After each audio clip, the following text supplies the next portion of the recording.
Uh, Bismillahirrahmanirrahim. Assalamualaikum warahmatullahi wabarakatuh. Selamat datang Bapak Ibu semua di Karim Export Management Webinar Class 0912. Biasanya Pak Dubes itu angka itu tanggal dan bulan aja Pak Dubes. Jadi ini kita alhamdulillah udah lakukan sampai dari bulan awal Agustus, dan di forum ini ya kita coba berbuat kecil tapi mudah-mudahan ada gunanya. Karena saya kebetulan dulunya ekspor profesional, kemudian ketemu banyak teman-teman di pemerintahan, termasuk Pak Cahyo nih, bagi saya udah termasuk kakak. Saya banyak belajar dari beliau, banyak informasi dari Pak Cahyo, dan saya rasa kerjasama hal-hal seperti ini antara swasta dan pemerintah penting Pak Dubes, gitu ya. Dan di forum ini juga sudah hadir. Yang pertama mengisi, kalau boleh saya remind, itu pertama Bu Dewi, itu Direktur ITPC Busan. Kemudian sempat Pak Dubes Dayus Rakan, mungkin junior Bapak di Kemenlu, mantan Dubes di Meksiko. Dan yang menarik waktu itu ya kita bahas neraca dagang. Kita nggak bahas neraca dagang ketika bicara ekspor itu. Waktu Bu Dewi kita bicara sulitnya masuk ke Korea and what is our opportunity. Kemudian waktu dengan Pak Yusra kita bicara malah Meksiko tuh harusnya gimana masuknya. Jadi kita nggak bicara neraca dagang, padahal saya lupa Pak Dubes yang lagi in charge itu 2 minggu sebelumnya juga ada webinar dari Kemendak Pak Wahid, dan dari Pak Yusra kita fokus on cultures. Dan kemudian setelah itu ya kita memang fokus di sana terus. Kalau kita meyakinin kalau jualan yang paling penting itu utamanya adalah sebenarnya bahasa kerennya diplomasi. Bahasa sebaliknya silaturahmi. Kalau bahasa gaulnya malah kongko-kongko gitu ya. Ngopi, berteman, baru bisnis jalan. Nah, bagaimana Anda bisa berteman kalau do and don'ts tidak ketahui, kalau Anda tidak tahu demografi.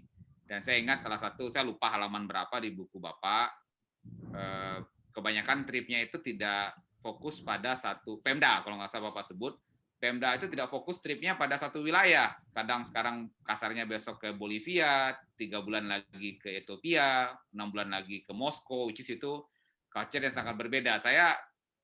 Pak Dubes, saya sangat happy seorang duta besar bisa menulis itu di buku, karena itulah jeritan kami, terus terang, itu jeritan saya yang waktu ketemu Mas Cahyo, itu saya sudah pindah-pindah perusahaan, dan Dubai itu daerah saya waktu itu. Dan waktu kita pegang daerah itu, bos saya bilang, Dar, ini daerah lu taking care daerah lu, jangan lu minta daerah yang lain. Jadi kamu pegang dulu daerah ini. Jadi itu yang didikan yang diberikan oleh bos saya ke saya. Jadi ketika baca buku Bapak, banyak hal tentang culture, kemudian juga saya enjoying baca bukunya, terutama di bagian wilayah yang saya kenal banget di Dubai sama Moskow. Dinginnya orang Moskow gitu ya, susah senyum itu betul. Tapi kalau kita udah friend, itu friend forever kan gitu ya. Moskow tuh friend sekali, friend forever. Kemudian saya lupa ada di apa enggak, tapi rasanya kayak Moskow itu ketika cari nama perusahaan itu Eurotrade. Eurotrade itu 1000 karena mereka tidak punya aturan seperti kita namakan ke perusahaan kita itu nggak boleh nama yang sama. Itu juga culture yang berbeda di Rusia. Kemudian di Dubai Bapak bicara tentang kebanyakan tentang mohon maaf attitude dan mindset TKI kita di situ, compare dengan how saling supportnya teman-teman dari India dan Kerala gitu loh Pak. Jadi di sini kita mau coba bahas hal-hal seperti itu Pak Dubes, dengan pengalaman Bapak di 3 benua ya, di Australia, di Arab, sama di Moskow. Tolong kita ngobrol-ngobrol lah Pak, intinya gitu ya.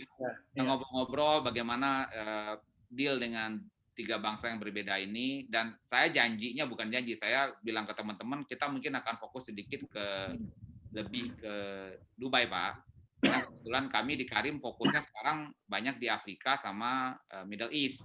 Dan setelah itu baru saya akan ke Asia Tengah, Uzbekistan, Tajikistan, Afghanistan, dan Moskow. Kalau Australia rasanya too close to us dan already so many player already, dan how to deal with Australia itu nggak jauh beda dengan Eropa gitu ya, kalau pandangan saya gitu. Mungkin ada yang berbeda. Itu Pak Dubes, pengantar dari saya buat teman-teman. Ini teman-teman, sekali terakhir. Teman-teman ini banyak yang udah reguler ikut Karim webinar, Pak. Jadi saya sangat appreciate. Jadi kami tidak mencari jumlah peserta yang banyak, karena kita lebih banyak diskusi dan kita tergabung dalam satu WA group. Jadi setelah webinar ini biasanya ngobrol lagi tuh Pak, diskusi lagi gitu ya. Dan sekali lagi saya mau bilang diskusinya bagus, memang cara ekspor, jadi nggak gosip lagi, ya paling ledek-ledekan dikit gitu ya. Kemudian ada yang teman-teman yang tidak tergabung di grup kita, dan yang menarik yang buat Bapak yang jarang-jarang itu ada adik-adik mahasiswa Pak.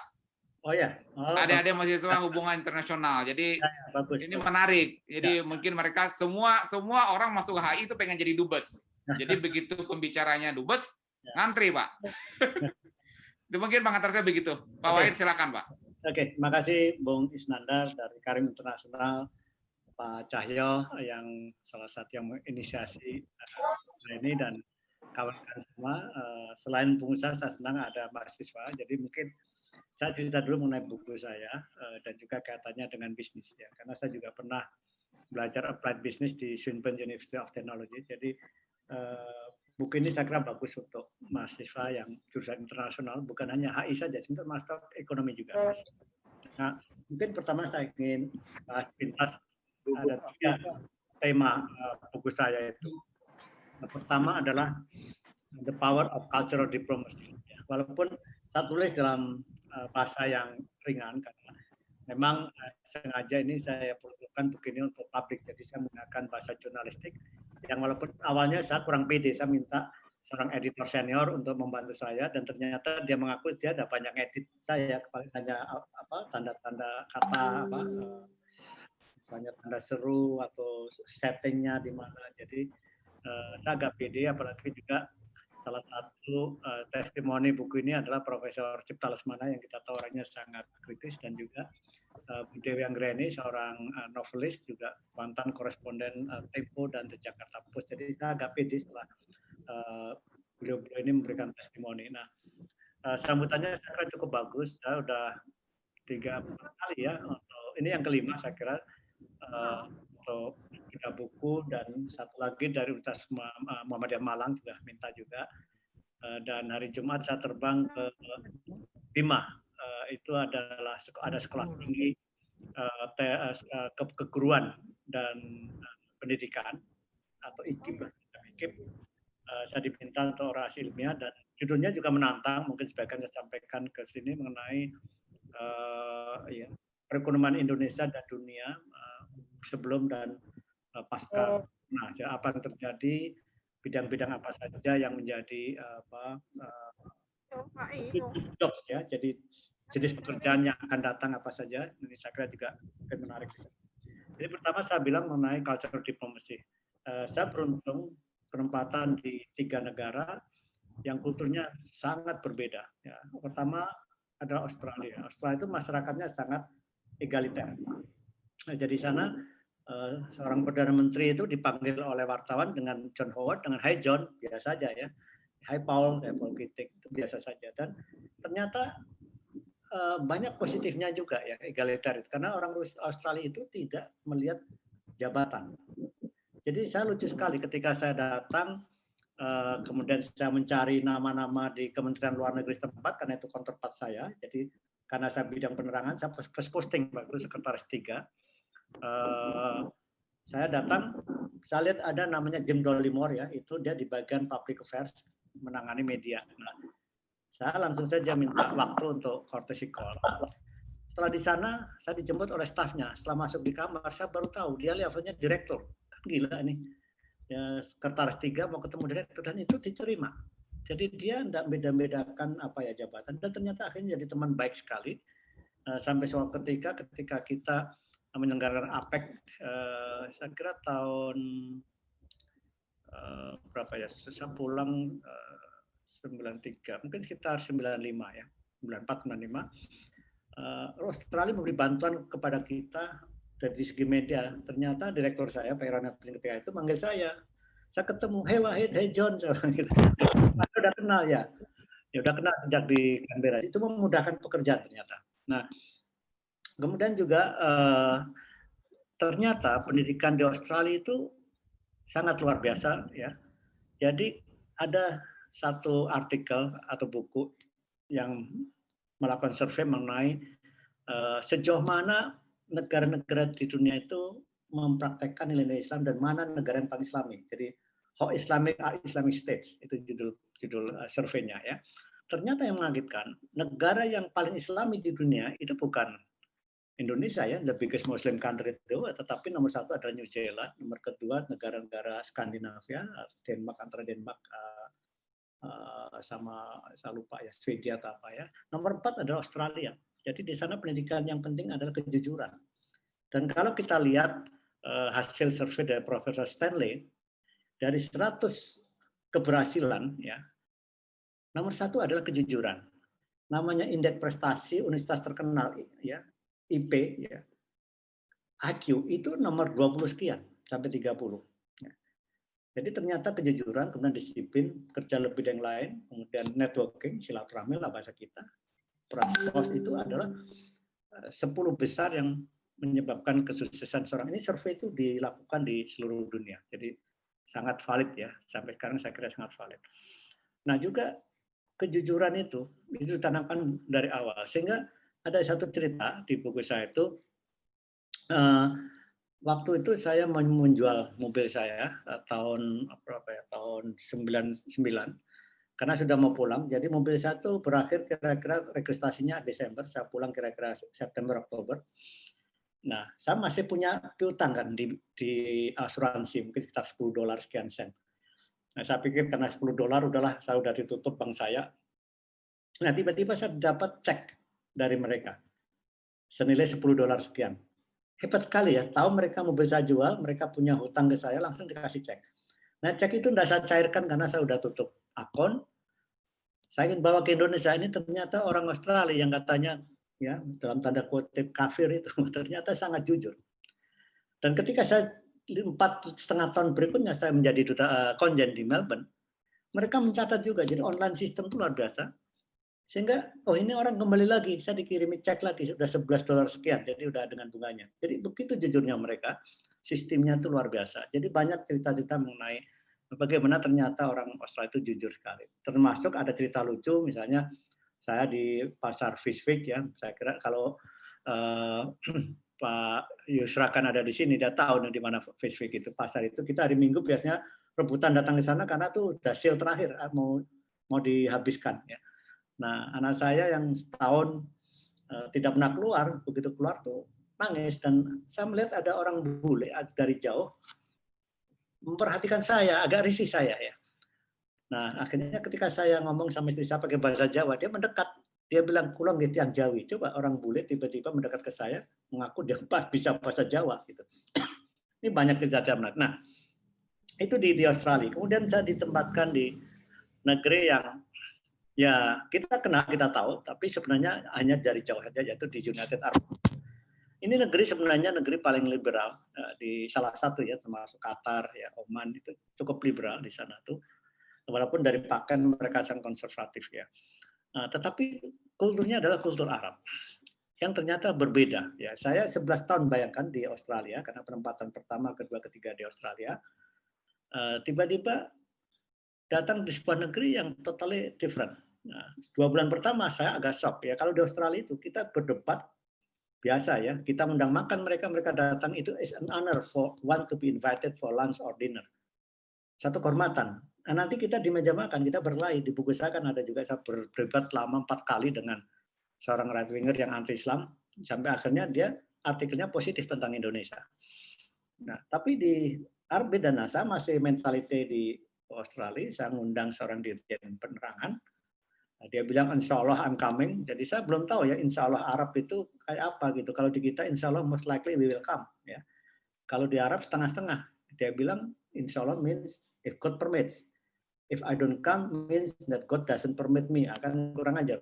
Jadi Tuhan aja dimarahin sama orang Arab itu. Nah, saya tunggu akhirnya sampai jam 1 dia tidak datang. Undangan jam 12.30. Ya.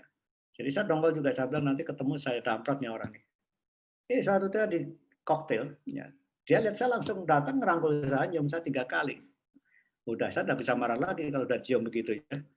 Jadi ya itu, they never say apology, tapi mereka cara menyampaikan bahasa dekat dengan Anda tuh dengan merangkul dan cium 3 kali, itu budaya itu. Jadi tetapi kalau mereka ngundang dan kita datang, saya bilang if they invite us and we come, we will be treated like a king. Nah, jadi saya pernah diundang, saya berdua dengan staf saya, mereka berdua, jadi ada 4 orang, itu makanan 1 kambing utuh, ada lobster segala macam. Nah, saya bilang ini untuk siapa? Ini untuk kita berempat. Waduh, saya bilang. Saya agak diet, saya bilang. Tapi itulah, enggak apa-apa, yang penting makan dikit buat mereka selesai. Ada gesture gitu. Nah, itu udah dianggap teman baik sekali. Jadi that's the culture ya. Jadi saya mulai belajar lebih detail lagi tentang mereka dan saya akhirnya menemukan bahwa memang mereka ini kalau mengundang dan datang itu luar biasa. Jadi undangan itu banyak sekali dan saya upayakan datang dan itu dicatat oleh mereka. Jadi ketika saya mau menggunakan Abu Dhabi Theater, yang mahal itu yang paling lux di Abu Dhabi, karena kebetulan saya pernah datang di acara dia, ya, dan saya satu dubes yang datang, itu langsung semua dikasih gratis, bahkan sewa artis 24 dikasih hotel, ya, dikasih makan, kendaraan, segala itu. Jadi saya tidak mengeluarkan duit, saya tinggal mengambil dari Kementerian Pariwisata, Pak Sabta, Dirjen Marketing ketika itu yang sangat progresif, ya, kirimlah tim kesenian yang luar biasa ke Abu Dhabi, dan itu baru pertama kali tampil di Abu Dhabi Theater selama sejarah ke KBRI berdiri, dan sambutannya luar biasa. Nah, sampai akhirnya turis, alhamdulillah selama saya di sana naik, saya kira hampir 3 kali lipat ya, walaupun memang tidak banyak, tapi dari 5.000 ke hampir 15.000 saya kira udah lumayan ya, daripada 5.000. Perdagangan bagus, dan saya lihat apa, Dubai terutama, kalau kita bicara mengenai financial market, itu Dubai is the place. Ya. Trading, Dubai is the place. Ya. Jadi di situ saya mempelajari bahwa 75% impor Dubai itu adalah di reekspor lagi ya, ke negara-negara lain, terutama negara-negara Iran, ya, Teluk, lain-lain, dan juga Afrika. Jadi benar tadi Mas Isnandar mengatakan bahwa oke lah, Australia itu sudah banyak yang main di sana, ya. Dan ya sama lah. Dan memang sekarang ada keuntungannya karena kita sudah mendatangani Indonesia Australia Comprehensive Partnership. Jadi artinya tax ya, SEPA, tax sudah sangat berkurang ya. Dan ini tinggal bagaimana kita memanfaatkan itu. Tetapi sebenarnya pasar-pasar Afrika itu adalah pasar yang masih sangat terbuka. Ya. Barang apapun dikatakan laku di sana ya. Dan Indofood itu investasi besar di Afrika. Ya, itu orang Nigeria ini pernah ada cerita, orang Nigeria datang ke Jakarta, dia lihat ada Indomie, dia bilang, ini produk Nigeria kok ada di Indonesia gitu. Karena saking populernya di sana, mereka tidak tahu bahwa itu produk Indonesia sebenarnya itu. It happened ya. Batik yang dijual di Tanah Abang dibeli sama orang Afrika yang kelas 3 sampai di Afrika harganya luar biasa mahalnya. Jadi sangat-sangat terbuka. Kalau kita belum punya channel di Afrika, Dubai adalah satu tempat. Ya. Kebetulan di sana ada pameran yang dulu pernah saya ikut, dan saya waktu itu mengundang Pak Jokowi ketika wali kota, namanya Dubai Global Village. Yaitu acara yang berlangsung selama 3 bulan pada musim dingin, dan ada 5 juta orang yang hadir di situ. Jadi ini peluang, dan pertama kali furniture Pak Jokowi masuk adalah melalui Dubai itu. Dan banyak sekali produk-produk kita yang sudah sangat familiar di Timur Tengah. Nah, itu dari segi budaya. Kemudian saya ke Rusia, ya tadi disebut memang kelihatan orang Rusia itu dingin ya, tapi sebenarnya karena memang cuacanya ekstrim. Jadi saya penempatan di negara yang paling panas mencapai 50 derajat, ke negeri yang paling dingin mencapai 30 derajat. Bahkan kalau di Siberia, ya, di tengah gurun itu bisa mencapai minus 50. Saya tidak membayangkan itu. Ya. Ada orang bisa tinggal di minus 10. Kita kalau di Melbourne, di Moskow, itu minus 20 ke atas itu sudah lumayan, harus perangkap 7 ya. Nah, orang di sana memang ingin jalan cepat pulang kalau dingin itu kan. Jalannya cepat sekali ya karena dingin, biar mereka cepat sampai di apartemen. Nah, tapi sebenarnya kalau kita lihat sejarahnya, ya Rusia itu pernah dijajah 240 tahun oleh Mongol. Jadi sebenarnya ada juga interaksi dengan budaya-budaya Asia, termasuk dari segi otoriternya agak niru-niru Asia juga. Dan Saya bilang, saya kira-kira 40% orang Rusia itu ada jiwa Asianya. Ya. Saya lihat misalnya begini ya, sederhana aja. Ada staf saya, seorang perempuan punya anak ya. Kemudian saya tanya, suamimu kerja ya, anakmu di mana? Oh dia ikut nenek dia bilang. Itu tidak terbayangkan di dunia Barat ya, seorang nenek dititipin cucu itu tidak ada itu cerita itu. Paling dititipkan di nursery homes ya, atau child care gitu ya. Nah, tapi itu yang terjadi di Rusia. Sehingga saya akhirnya masuk juga melalui budaya. Kalau mungkin teman-teman pernah dengar ada Festival Indonesia Moskow. Saya yang pertama kali initiate tahun 2016 hanya persiapan 4 bulan. Sambutannya luar biasa. Pertama kali bahkan orang Rusia sendiri tidak percaya, ada teman saya pengusaha Rusia tidak percaya kalau Anda bisa bikin festival Indonesia karena Indonesia tidak dikenal. Ya, Anda harus ikut acara besar baru Indonesia masuk di situ. Tapi saya buktikan bahwa dia salah.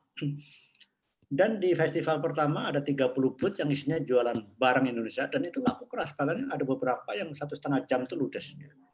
Sehingga ada beberapa daerah jadi turis setelah itu. Akhirnya berkembang menjadi sampai festival yang keempat. Ya sampai ada 177 booth ya, dan semua itu jualan. Jadi covernya adalah seolah-olah budaya ini. Padahal isinya itu adalah jualan semua. Dan sejak festival kedua, saya menyelenggarakan namanya apa? Business Forum. Apa yang terjadi di Rusia itu tidak terbayangkan. Kalau saya di Australia, saya mengundang 400 pengusaha. Kalau datang 50%, itu sudah alhamdulillah. Di Rusia 3 kali menyelenggarakan Business Forum, yang datang jauh lebih dari undangan. Yang terakhir undangan 450, yang datang 700 lebih. Ini sesuatu yang mengagetkan buat saya. Dan ternyata dengan festival itu mereka mulai melihat Indonesia, mereka mulai ingin berbisnis dengan Indonesia. Ya, jadi sampai sekarang saya pulang ke Indonesia, mereka minta saya juga menjadi satu perwakilan asosiasi bisnis ya. Jadi kalau ada teman-teman yang ada bisnis ya mungkin saya bisa bantu dari sini ya, terutama untuk investasi ya dan ekspor impor dan sebagainya. Jadi ini dari pesan buku saya yang pertama. Jadi dan ini dalam international marketing juga understanding local culture itu sangat ditekankan. Kalau kita salah pendekatan terhadap budaya lokal itu bisa menjadi kontraproduktif. Bisa orang-orang itu tersinggung dengan sikap kita, padahal mungkin maksud kita baik. Nah ini penting sekali. Yang kedua, sebenarnya saya ingin memberikan motivasi bahwa saya itu berasal dari jurusan yang non mainstream. Saya masuk Kementerian Luar Negeri dari jurusan sastra Inggris. Ya. Biasanya kan dari hubungan internasional, politik, ekonomi, kemudian juga hukum internasional gitu. Nah, saya dari jurusan yang nggak mainstream. Ternyata bisa juga, dan saya juga berasal dari kampung.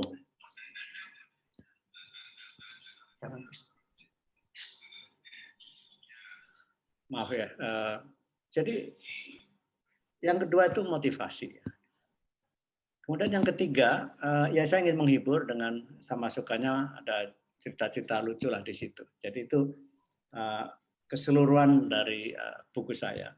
Nah ini karena juga banyak yang hadir di sini dari kalangan bisnis.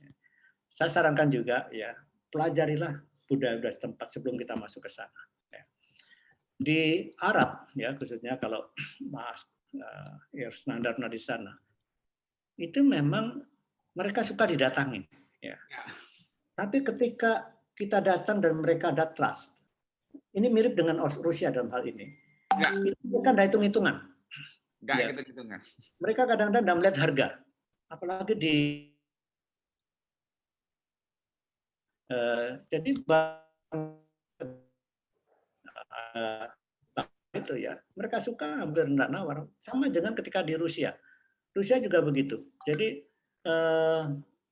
karena apa ya OKB lah ya orang kaya baru itu yang kadang-kadang kalau mereka suka mereka enggak hitung dengan harga ya. Ini ada buku namanya London Grab ya. Bagaimana orang kaya di Rusia itu masuk ke London dan membuat London menjadi salah satu kota termahal. Karena yang tadinya slum dibeli akhirnya dibangun luar biasa ya. Jadi mereka ini kalau harga properti 1 juta dia nawarnya 1,2 juta kan gila itu. Habislah itu di sana di London itu dikuasai oleh mereka dan akhirnya harga itu naik enggak tertolong. Jadi nah ini sifat-sifat ini ada di Emirat yang Emirat itu kan negara baru ya merdeka tahun 71 ya kalau tidak salah itu. Nah, Rusia ini kan setelah 70 tahun di era komunisme, sekarang ini eranya itu bukan komunis. Jadi ini yang saya ingin luruskan ya, karena kebetulan ada banyak teman-teman di sini, bahwa di Rusia itu partai komunis itu ada, tetapi dia minoritas dan masuk di barisan oposisi sebenarnya. Jadi hanya 10% kursinya di parlemen. Nah, sementara partai yang berkuasa yang didukung oleh Presiden Putin adalah United Russia atau mirip dengan Golkar ya di kita ini. Jadi udah enggak ada lah, dan yang ditawarkan partai komunis sekarang itu juga enggak komunis, ideologi komunis seperti zaman Lenin dan Stalin ya. Mereka menyoroti pada ketimpangan sosial misalnya, dan itu wajar sekali ya. Kemudian juga, nah anehnya juga pada amandemen undang-undang yang disahkan Januari lalu, ada satu pasal mengenai kepercayaan pada Tuhan. Memang tidak disebut yang Maha Esa, karena kan ada mungkin agama yang Tuhannya lebih dari satu, gitu ya. Jadi artinya apa? Ini sangat religius. Memang dasarnya orang Rusia itu sebenarnya dari zaman Tsar itu kan mereka mayoritas ortodoks, dan bahkan ortodoks pernah dijadikan sebagai agama negara. Jadi mereka itu sebenarnya basicnya itu sangat religius, dan termasuk Islamnya itu juga jangan lupa ya, Islam masuk di Rusia, terutama di bagian Kaukasia itu 10 tahun setelah Nabi wafat. Ya.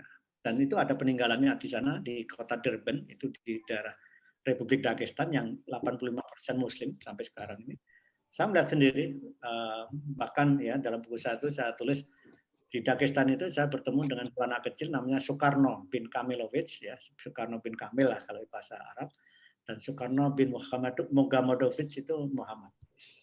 Ya, bingung saya, kalau umurnya 80 tahun ya pasti dia kenal Soekarno. Ini umur 10-12 tahun. Ya. Tapi ternyata Musa itu buyutnya mereka adalah pengagum Soekarno. Ketika 61 Soekarno datang diundang workshop hari Jumat, di tengah pertemuan internasional itu Soekarno minta waktu untuk sholat. Nah, si Musa sebagai orang Islam dia sangat kagum ya, ini Soekarno gila juga nih, di tengah sekjen Partai Komunis, penguasa Soviet ketika itu, minta izin keluar untuk sholat. Nah, akhirnya anaknya diberi nama Soekarno bin Musa karena apa ya, kekaguman Musa pada Soekarno itu. Jadi banyak cerita itu. Memang di khusus yang mengenai Emirat Arab ada satu bagian juga yang memang di situ banyak cerita lucu tapi terjadi ya. Seperti image, saya tuh ingin memperbaiki image kita di sana. Kenapa? Kita ini buruk sekali. Ya. Kalau ada wanita di Emirat, ya orang Indonesia, ditanya, Anda dari mana? Dari Indonesia. Pasti pertanyaan berikutnya apa? Majikanmu siapa? Itu otomatis. Ya. Nah, saya mencoba memasukkan kelompok-kelompok profesional, ya, bahkan di sebuah kota Ruwais, di sebuah pabrik petrochemical, ya, mungkin saya kira masih standar, Pak Cahyo tahu ya, itu mayoritas sampai kuotanya habis, itu adalah dari Indonesia. Kalau tidak salah tidak boleh lebih sekitar 20% dalam satu company dari satu negara, kalau tidak salah ya, saya lupa itu angkanya. Dan itu dipenuhi orang Indonesia. Sebenarnya pihak perusahaan itu ingin menambah jumlah orang Indonesia, tetapi sudah mentok. Dan itu membanggakan ya, ketika saya datang ke kota Ruwais misalnya ya, saya lihat orang Filipina itu sangat respect sama orang Indonesia, karena orang Indonesia ini profesional, yang Filipina kan cleaning dan sebagainya itu ya. Wah, biasanya kan kita manggut-manggut tuh sama orang Filipina. Nah, mereka salut dengan kita ini. Nah, di antara mereka kan banyak masuk orang wanita, non-muslim. Nah, ada satu perempuan ya, seorang akuntan, sangat profesional, kerjanya dolar ya, seperti orang barat lainnya, sama dengan orang barat gajinya. Kalau di Emirat itu kalau profesional, entah hitam, entah kuning, entah apa itu sama standar. Ya. Nah, dia sangat keki ya, ketika ketemu orang lokal, tanya dari mana Indonesia, selalu tanya majikanmu siapa gitu. Jadi suatu ketika dia naik business class Emirates Airlines, kemudian duduk sebelahnya orang lokal, ditanya, kamu dari mana? Indonesia. Loh, kok majikanmu baik benar, kamu dibelikan business class, dipinjemin bagus-bagus, dipinjemin tas Gucci, ya kan celaka ini. Sudah naik business class aja dianggap babu gitu loh. Ini benar, it happen gitu. Jadi itu yang kadang-kadang saya pertama kali agak irritated ya, kadang-kadang sangat insulted buat saya, itu insulting ya buat saya. Karena waktu saya datang pertama kali saya sempat marah ya, mereka belum kenal saya. Saya diundang pada satu acara yang didatangi oleh Perdana Menteri. itu biasanya dubes selalu dikasih row 1, 2, 3 sebelah kanan, row 1, 2, 3 sebelah kiri menteri, tengah untuk keluarga kerajaan. Saya lihat kok bagian dubes sudah penuh. Saya tanya, saya duduk di mana? Who are you, dia bilang itu. I'm ambassador of Indonesia. Are you find somewhere else? Nah, kurang ajar kan? Suruh cari yang lain aja, tempat aja duduk. Saya marah gitu. Ini VVIP, saya bilang, kalau saya tidak duduk di sana, ya, saya sama dengan mereka, saya pulang. Saya akan komplain ke kementerian Anda. Langsung ditarik kursi itu. And he never say apology. Cuman ketika ada acara lain dia lihat saya, ambassador, how are you? Terus langsung please sit there gitu langsung. Jadi ya itulah mereka itu. Jadi saya tidak bisa marah juga, tapi that's their culture, and we cannot change their culture. Nah, itu message-nya. Mungkin ini ya sebagai pengantar ya, saya lebih suka kalau ada tanya jawab. Iya, Pak. Saya kira udah 20 menit ya, saya tidak tahu jam. Apa Pak, santai Pak. Saya kira mungkin itu ya, Mas Isnandar. Terima kasih Pak Dubes. Izin sebelum diskusi saya share dikit kenapa saya tertarik bahwa tentang Dubai gitu ya. Kebetulan Dubai itu wilayah saya pertama kerja, wilayah saya lah maksud saya. Walaupun sekarang orang kenal Isnandar tuh spesialisnya Afrika, tapi tadi ada beberapa yang chatting, saya bilang kenapa kita pegang Dubai? Ya karena nggak mungkin Anda pegang Afrika nggak pegang Dubai, wong lewat Dubai semua penerbangannya. Ya betul, semua lewat Dubai. Jadi memang kita lewat Dubai. Jadi sayang kalau nggak dipegang. Jadi waktu itu bos saya emang saya yang pinter bos ya. Jadi bos saya bilang sebelum kita pegang negara lain kita pegang Dubai dulu. Nggak ada gunanya kita ke Afrika kalau kita nggak pegang Dubai. Gitu. Nah,